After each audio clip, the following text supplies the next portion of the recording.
A fé em si mesma, ela é libertadora ou ela é uma armadilha? Hoje nós iremos falar sobre esse tema, quando a fé se torna uma armadilha, mas que as pessoas na maioria das vezes não querem enxergar. Se vocês quiserem saber sobre esse tema de hoje, fique conosco após o sinal da vinheta.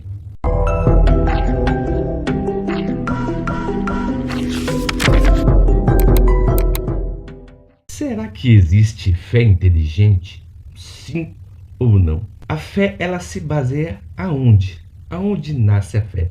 Ela nasce na confiança do caráter em uma pessoa? Ela é algo subjetiva ou ela é algo que é totalmente racionalizada? Assim como dizem alguns pregadores. Se olharmos, por exemplo, no Antigo Testamento, a palavra fé, ela vem do hebraico enumar, que é uma espécie de acordo em que os povos semitas, tá, tinham com outros deuses. Por exemplo, quando você vê no livro de Êxodo, né, que, por exemplo, significa, na verdade, Vaikra, no hebraico, Hashem, ele estabelece uma espécie de pacto, quando ele liberta os hebreus da mão do quê? Dos egípcios. Então, seria um acordo de mão dupla, né? Quando você vê no livro de Êxodo, capítulo 20, né? Hashem, eu vou falar Hashem, tá? Porque é assim que os judeus, na verdade, né, o nomeiam, né, que significa o nome, que, né, Deus, ele é um ser tão sagrado que o nome dele não deveria ser pronunciado. Mas, por exemplo, quando Deus, vamos falar assim de uma maneira muito mais fácil, chama Israel e estabelece o pacto, ele estabelece as mitzvot, que são 617 mandamentos, que são constituídos em mandamentos positivos e negativos. Então, Deus abençoaria o povo se o povo respeitasse a vontade de Deus, se o povo acreditasse nas promessas que o próprio Yahvé, o próprio Hashem, ou o próprio El estaria fazendo para eles. Então, era da condição do povo servi-lo, porque ele estava confiando no caráter da pessoa que o livrou da mão dos egípcios. Então, no Antigo Testamento, fé significa você confiar no caráter da pessoa. Por exemplo, uma comparação bem boba.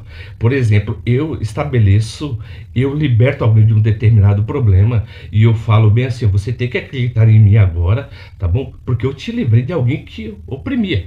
Mas só que é o seguinte, quando eu livro a pessoa, por exemplo, de um meio opressor, a pessoa automaticamente ela vai confiar no meu caráter. Então, ela sempre vai acreditar que tudo que eu faço será para o bem dela, até mesmo, tá, o ato de punir, porque a pessoa vai acreditar que esse ato de punir é pedagógico e serve para me purgar, olha que interessante, né, do mal que eu fiz. Então, os hebreus tinham pegado o costume dos egípcios, ficar 400 anos mediante imersa cultura de um povo. Você vai aprender a cultura, o pensamento, um modo de pensar e até adaptar o conceito de divindade. Então você já vê que a fé era parte de um conceito cultural, tá bom? Então a fé para eles, para os hebreus, não tinha esse conceito de uma fé oculta ou uma fé subjetiva como nós acreditamos hoje. Ela era muito mais, por exemplo, relacional. Ora, eles conheceram Deus que o livrou e Deus conhecia o seu povo. Então, cabia a cada um cumprir o lado do acordo. Então, Deus sempre iria cumprir o seu lado. Agora, o povo não. Porque se ele cumprindo ou não, eles estavam agindo mediante uma condição. Mas o interessante é que quando falamos no tempo de hoje, as pessoas entendem a fé como se ela tivesse, na verdade, uma possibilidade de mover o mundo espiritual, o que as pessoas acreditam. Mas só que o líder, ele faz isso para manter você né, que está aqui nos escutando e vendo o nosso conteúdo de hoje, totalmente, por exemplo, preso. Manter você totalmente preso a uma fé que é totalmente cega. Por que cega? Porque não tem um condicionamento entre você e uma divindade direta.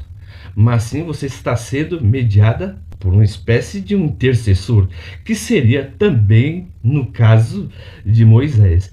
Então, quando você vê uma pessoa que se diz representante de Deus, na maioria das vezes você tem que ficar ressabiado, porque isso muitas vezes leva a uma espécie de domínio, porque é o caso da teocracia, porque Moisés representava o próprio Yahvé. Então, questionando Moisés, você estaria questionando o próprio Yahvé, quebrando o pacto da aliança. Então, tudo aquilo que ele fazia era propício, né, na mente do próprio Moisés. Então, é por isso que alguns estudiosos veem que Moisés foi um dos maiores genocidas da história. E se você estudar o Pentateuco, você vê que não é um livro romantizado, conforme os evangélicos pensam na maioria das vezes, os religiosos. Não, tem muita coisa pesada no livro de Deuteronômio, praticamente no livro do Antigo Testamento, né, no Pentateuco. Então, quando você fala em questão de fé, a fé, na maioria das vezes, ela é usada de uma maneira para te escravizar, ou seja, não é algo que você interioriza para viver. Né? Cristo, no Sermão da Montanha, quando ele fala sobre a questão da fé, ele fala de uma maneira totalmente diferente. Ou seja, Jesus Cristo não queria devotos. Ele não queria que pessoas o adorassem. Ele queria pessoas que seguissem aquilo, o que ele pregou. Então, quando ele está lá no Sermão da Montanha, no livro de Mateus, capítulo 5 e 6, ele fala bem assim que as pessoas que creem em Cristo têm que ter a mesma atitude que ele. Então, Cristo ele estabeleceu um acordo com os apóstolos, né, com os 12 no Sermão da Montanha. Se você ver, ele está pregando para os 12, né? As 5.000 pessoas estão acompanhando, mas ele fala praticamente para os apóstolos. E as pessoas que estavam perto apregoaram, né, esse sistema de ensino para elas. Ou seja, Cristo estabeleceu um acordo com os apóstolos. Então, cabia aos apóstolos seguir o ensino de Jesus, porque para Jesus a formalidade, a lei estava morta, porque ela não encorpava algo que era do cotidiano, mas sim que alimentava o próprio sistema religioso. E o interessante é que os líderes espirituais de hoje se utilizam dessa técnica. Mas antes de falar, né, da técnica que eles utilizam, se o nosso tema está sendo totalmente relevante para vocês, por gentileza, se inscrevam no nosso canal, aperta o botão das notificações. Nós publicamos nossos vídeos todas segundas, quartas e sextas, tá? Às 20 horas. Eu quero falar como os líderes religiosos se utilizam, né, dessa técnica para poder manipular a pessoa. Eles sempre acreditam que eles têm uma cobertura espiritual. É como se eles vivessem no Antigo Testamento, é como se eles fossem o próprio Moisés. Então, com isso, eles começam a reinterpretar, né, textos do Antigo Testamento. Eles criam jargões baseados em versículo bíblico. A palavra do líder, né, religioso não pode ser questionada. O interessante é que isso acontece na maioria das vezes são as pessoas que criam essas religiões. Então, o movimento neopentecostal, na verdade, quando ele começa a se estabelecer no Brasil, praticamente na década de 70, né, pelo bispo Maceri R.R. Soares, eles tiveram a influência, por exemplo, de Kenneth Hagin e T.L. Osborne, né? Então, interessante que esses dois pregadores, eles se incorporam muito na teoria de Esek William Kenyon, que fala, por exemplo, sobre a questão da sua palavra mover o mundo espiritual, e o mundo espiritual está a favor, principalmente da pessoa que aprega uma determinada doutrina. Então você vê que eles trabalham, por exemplo, da seguinte maneira, tá bom? Eles vão falar que a palavra do líder nunca pode ser questionada. É por isso que eles usam, né, Gênesis 12, né? Eu abençoarei aqueles que te abençoarem e amaldiçoarei aqueles que te amaldiçoarem. Eles usam, por exemplo, no livro de Salmos, capítulo 105, versículo 15, ai daquele que mexe na menina dos meus olhos, né? Ou seja, eles acreditam que, questionando o sistema religioso deles, questionam o próprio Deus, porque eles receberam uma revelação direta. Então, eles sempre vão fazer isso para quê? para te manipular, moldar o seu comportamento, fazendo você que fique preso ao controle desse líder religioso. Ele vai fazer um certo isolamento social, o controle financeiro, e eles vão usar as pessoas em prol da instituição, porque para eles a obra de Deus é a instituição, é aquilo que o pastor, o apóstolo ou o líder apregoa, e não as próprias pessoas que o seguem. Porque muitas vezes as pessoas que entram no meio religioso, elas têm grandes necessidades. Por exemplo, tem uma necessidade psicológica, né? Pessoas que foram abandonadas, pessoas que procuram sentido na vida, pessoas que têm famílias disfuncionais. E o líder religioso, ele, por exemplo, né, ele influenciando essa pessoa, ele impressionando, ele tem todo o poder, tudo o que ele faz com essa pessoa é totalmente justificável para a pessoa, porque a pessoa começa a viver naquela espécie de, vamos dizer assim, síndrome de Estocolmo. Então tudo que ele faz, mesmo que seja errado, a pessoa vai falar, não, mas ele orou por mim, ele me ajudou, ele me tirou, né, daquela tristeza, daquela cegueira espiritual. Mas na verdade não, ele apenas falou aquilo que a pessoa quer ouvir. Esses líderes que se dizem espirituais, eles apenas amaciam o ego e falar para as pessoas aquilo o que elas querem ouvir. E o que isso causa na vida dessas pessoas? Quando essas pessoas, por exemplo, não conseguem seguir à risca, né, esse mandato divino que o líder tem, que elas nunca mais conseguem fazer aquilo, porque sempre o líder religioso vai culpar as pessoas pela sua vontade não estar sendo obedecida. Ele vai falar que é a vontade do próprio Deus. Então, o que isso vai causar nas pessoas, na maioria das vezes? Ansiedade, culpa, dependência emocional e perda de autoestima.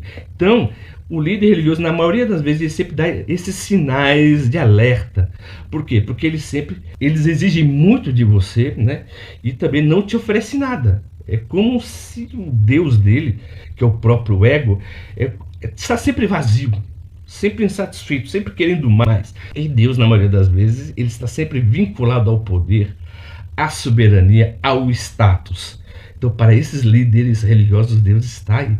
Se você ajudar outro, por exemplo, uma instituição que ajuda pobres, mendigos, né, pessoas que, sabe, não têm as suas necessidades básicas, na verdade, esses pastores odeiam, porque muitos mesmo falam, porque o dinheiro é para a casa de Deus e não para as pessoas. Mas Cristo sempre falava que o reino dele eram as pessoas, viu? No Novo Testamento. Tá? O interessante é que como você pode se proteger desse tipo de líder religioso. Você sempre questione, né, as suas doutrinas, as suas convicções. Mas você tem que tomar cuidado que essa gente é tipo meio louca, né? Porque ela acredita que é o próprio Deus. E verifique se a doutrina tem a ver, por exemplo, com a vida. Ela está a favor da vida? Ou ela está contra a vida? Ela está a favor da integridade humana? Ou se está contra a integridade humana? Será que ela me faz ser uma pessoa muito melhor? Um filho melhor? Um pai melhor? Ou uma mãe melhor? Ou faz eu apenas ser mais fanático? Né? Eu vivo na igreja, largo minha família, eu vivo na igreja, largo no trabalho, eu vivo na igreja, largo minha mãe, eu vivo na igreja e largo os meus filhos. Então é uma coisa que você tem que questionar, viu? Porque a maioria dos líderes religiosos, eles não têm nada de empatia. Para eles, o Deus deles é o Deus desse século, que é o dinheiro. Esse é o verdadeiro Deus deles.